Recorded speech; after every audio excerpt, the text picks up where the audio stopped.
One of the most important items that's come my way over the years is the book that I'm holding in my hand. It's a ledger book from a store, a church store, we believe, in far west Missouri. It was a store that conducted business during the Missouri War of 1838, before the church was forced out in 39 to Commerce or Nauvoo, Illinois.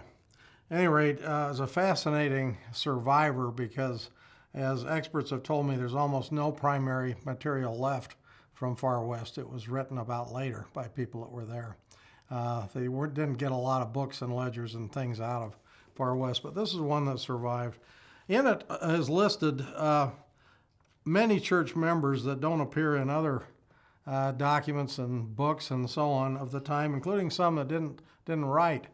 For instance, when Samson Abard, who was a member of what was called the Daughters of Zion at the time, a military unit that was quasi-LDS, went into the store to buy sugar. His name was listed here. In fact, the entry right before his name was Joseph Smith the prophet, who went in. In fact, Joseph's listed a number of times just going in and buying goods.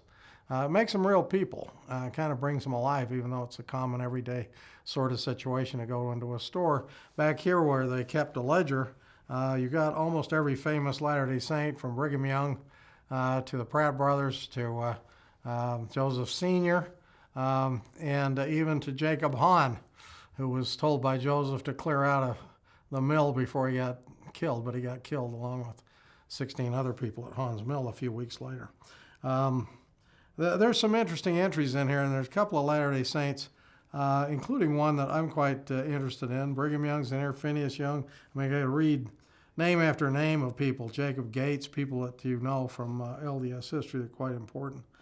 One name that I jumped up on was Alpheus Gifford. And that's a name that wouldn't mean much to anybody, but Alpheus was an early member of the church. And along with his companion, Eliezer Miller, the two went out as missionaries in 1831, about the same time that Samuel Smith became the first official missionary of the church. They went out. And they each were out together for about 7 months. There wasn't any particular period at the time. There were very few mission rules other than to live the gospel and be an example and to try to convert people and baptize them. And these two brethren went out together. And each of them only had one baptism during the time they were out there, and they felt like, from family tradition, that they were pretty much failures as missionaries by the time they returned.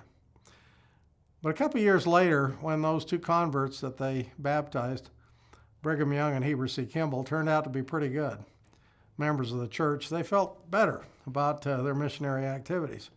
Alpheus Gifford was my first relative to join the church in 1830.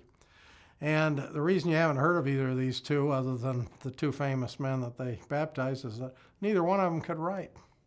And if you want to be remembered in any history, you got to be able to write. In fact, we didn't even know where Alpheus Gifford died until my wife and I made a visit to Nauvoo years ago and found that he's listed as having been buried in the cemetery there in 1840. So never made it west. I didn't know if he'd made it west or not because the man couldn't write. There's some great stories that we've lost because great people couldn't write. Just the mere fact that he shows up, here I've been collecting for 61 years, and this is the only document I've seen other than the church's 6 notes they got signed by him with an X at BYU. This is the only reference I've seen to him in all of those years of collecting.